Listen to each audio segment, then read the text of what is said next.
Good afternoon. I'd like to call to order the Cabarrus County Board of Commissioners. This is our recessed meeting. It's June the 26th, so I'd like to call the meeting to order. And you have the agenda in front of you, Commissioners. Originally, when we recessed, it was to cover item number 3, which is about the fire districts. We have added a couple other items that we needed to go ahead and take care of before the end of the month. So at this time, I would accept a motion to approve the agenda. So moved. I have a motion and a second. All those in favor say aye. Aye. Any opposed? Okay. So the first item we have is the Fire and Insurance Districts Fund, and Erica's here, and of course the county manager. You've got the ordinance. I will tell you that I did speak with Mayor Hagler. We were waiting on Harrisburg to approve their budget. They approved their budget last night, which has they approved the rate of 11.15 cents, which is what we have in the ordinance. Questions, comments, discussion on the fire tax and insurance districts budget ordinance?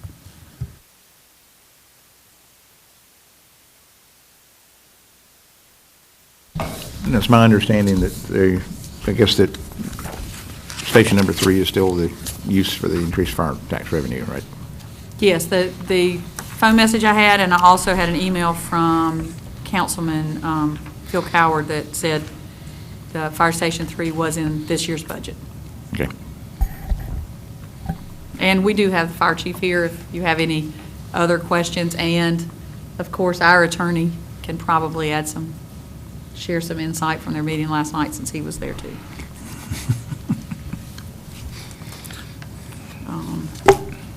On page 8, you have the breakdown for all the fire districts with the current rate, revenue neutral rate. Also highlighted the ones that had requested more than revenue neutral, and then there were 4 that asked to stay at the current tax rate to not go revenue neutral. So really at this point, up last week, the only one that we still had in question was Harrisburg, which, as I've already said, they approved last night. So.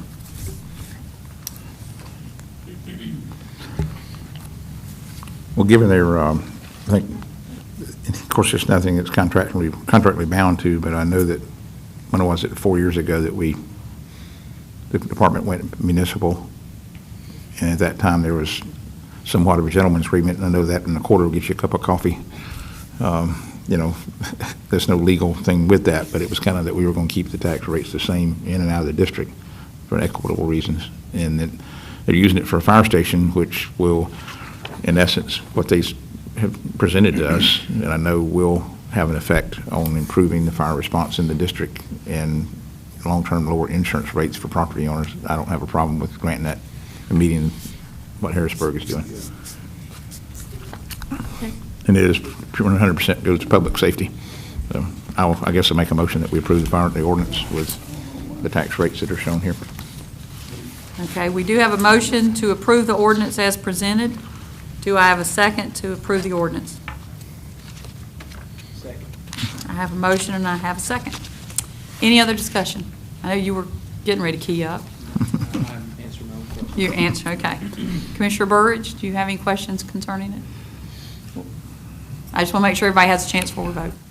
The largest increase I see was Harrisburg and Georgeville, right?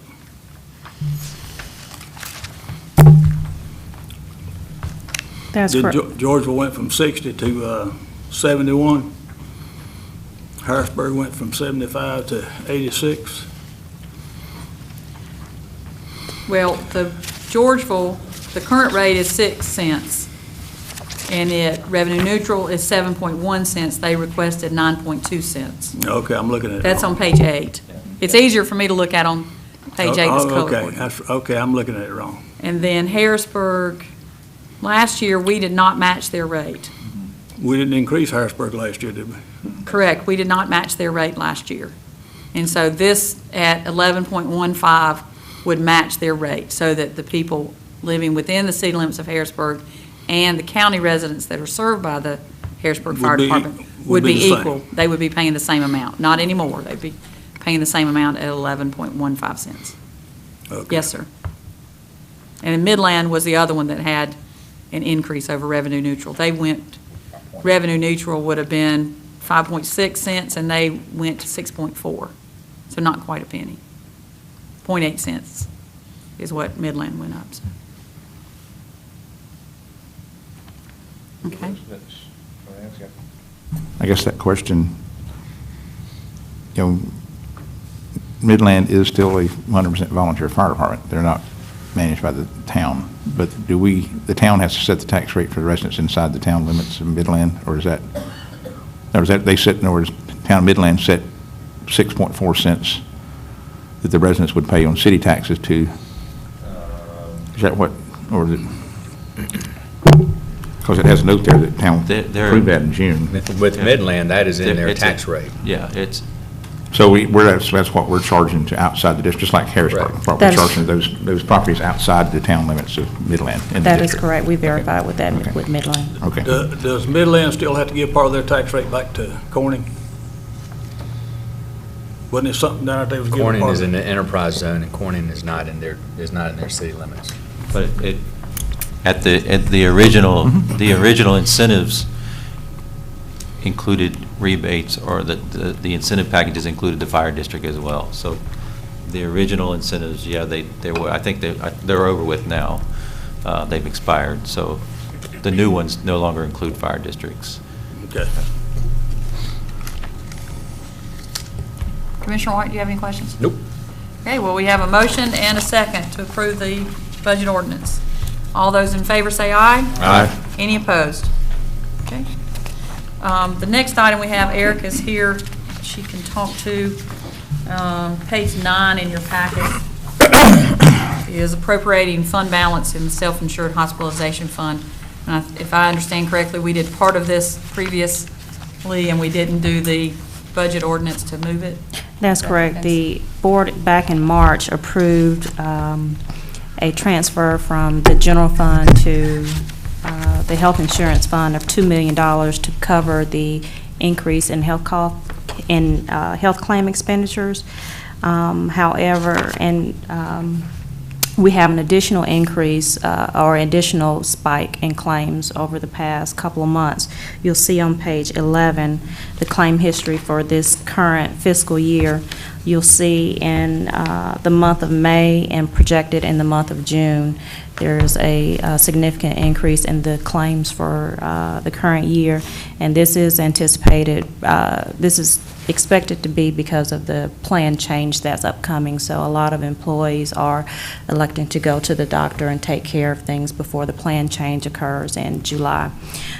So with that, we will need to appropriate from the fund balance of the health insurance fund $492,000. Let's see.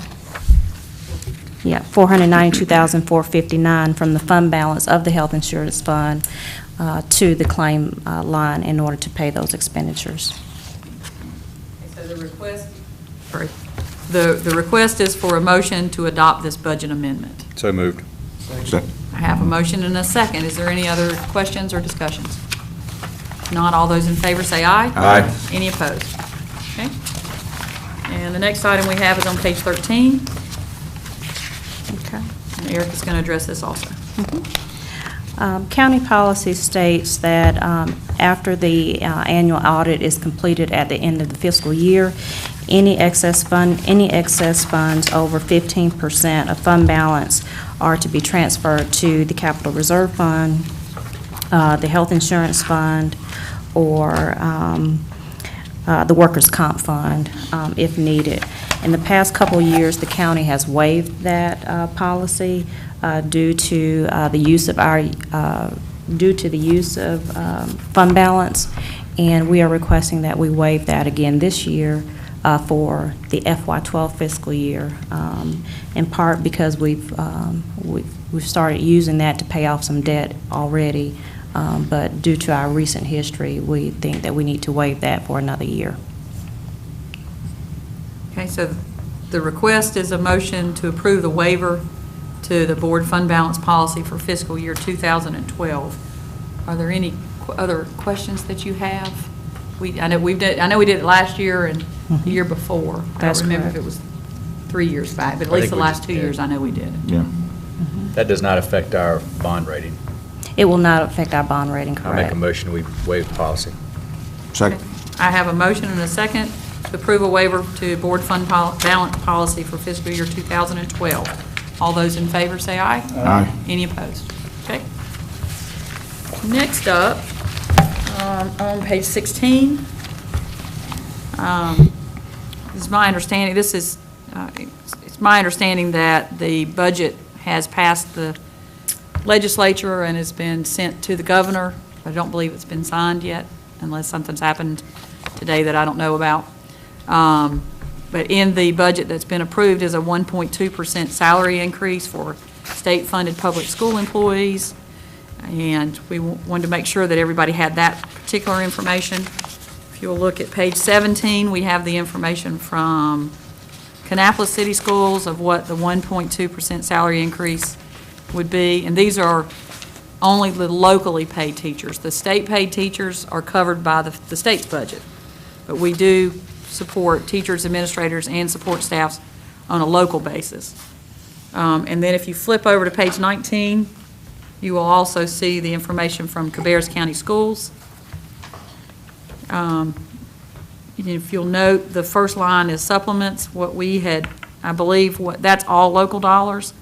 And what we had asked for, which is based on what the state's budget is what that 1.2% would be for the salary level. So if you want to, you could take the 330, 135 and subtract 69,890 to come up with 260,245. When is the state's increase go into effect July 1. of this year? Okay. But keep in mind that teachers typically are paid on a 10-month salary schedule, not 12 months. So What my concern is the state going to do some hoodooery and pull that out? Right now, it's July 1. That's what's going to the governor, but we'll have to wait and see what the governor does. And what we'd like to, what I'd like to do is have a discussion today on this, and we will put it on the July agenda.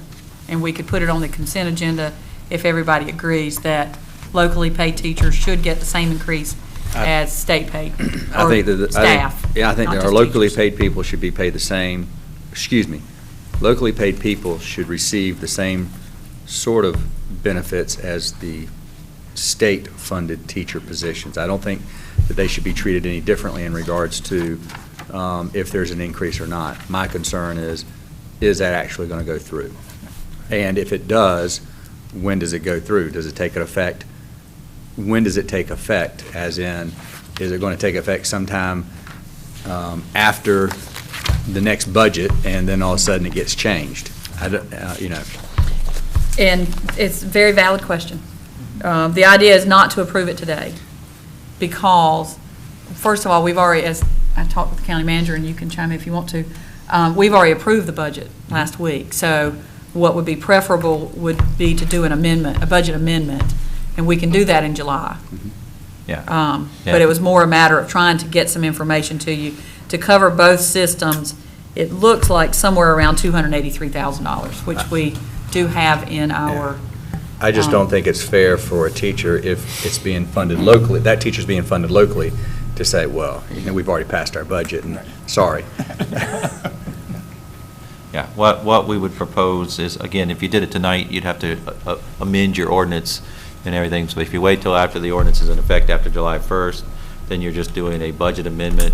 We would propose that this amount of money, once we get the definite number we'll have for you, that it would just come out of the board's contingency, and therefore it wouldn't do anything to the bottom line of the budget, and it would still leave you close to $200,000 in your contingency. That's correct. You currently have $610,000 in your contingency. Yeah. So it'd leave more like $300,000. Oh, yeah, because almost $300,000. This is under $300,000 if you. Right. Well, you talk about Add those Kannapolis, it ends up being $312,000. because Kannapolis is 29,000. Annapolis is 22. 22,639.18. And this is- Cabarrus is 260. Yeah, so it'd be I thought it was 245 $290. If you want to do the 1.2% increase on the local supplement, then you can. If you take out the local supplement, Okay. then it's 260,000. I think they need to be treated the same. That's my opinion. Well, that's the question I guess I had was that, because we talked about it a second ago, and after we talked about it, is the state paid teachers, is that 1.2% based on just their base pay, or is it also based on the supplement? It would be based on base pay because Okay, the state supplement's not doesn't pay the included. supplement. The supplement's a county, is Right, completely that's what I'm saying county. though, but yeah. The supplement portion would give 1.2% of the supplement to every single employee in the system. Okay. And, I would argue that there hasn't been an increase in the supplement in, I don't know that you even know, at least 5 years, maybe more like 10 years. And that's one of the things that the school board, I'm sure you've heard that, being their liaison, has talked about. And that's what they've given extra information. In the event we wanted to go more, but you have to consider what the contingency amount is. And we don't want to go over our contingency Right. amount because that would be a problem. And we do want to leave some in contingency. We don't want to spend all the contingency. So, the purpose today is to get responses from everybody to find out about putting it on the agenda for next month. If there's any additional information you need, or you disagree that locally funded teachers shouldn't get the same 1.2%, whatever you think, so. I'm okay with it, but I agree with Commissioner White that, I'd like to wait and see, what's going to happen, because you don't know with the state budget, but if, everything goes through fine, I'm completely fine with that. Commissioner Burge? I don't have a problem with waiting on it. Yeah, and that's what I was going to say, is that both Commissioner Beecham and Commissioner White are saying what is right. I mean, I've learned.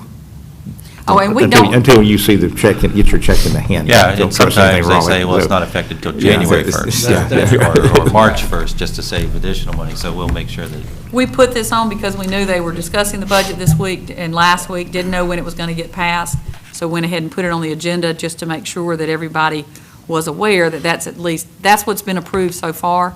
And again, we don't know what the governor will do. If the governor signs the budget, then it's just like it is.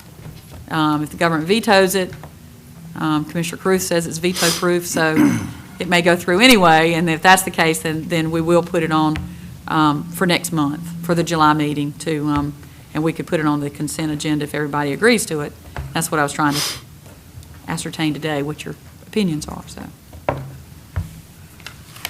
Okay, that's all we have. Motion to adjourn. Second. I have a motion to adjourn. All those in favor say aye. Aye. Any opposed? Can I make one statement? Oh. I apologize to you for being late. I was sitting there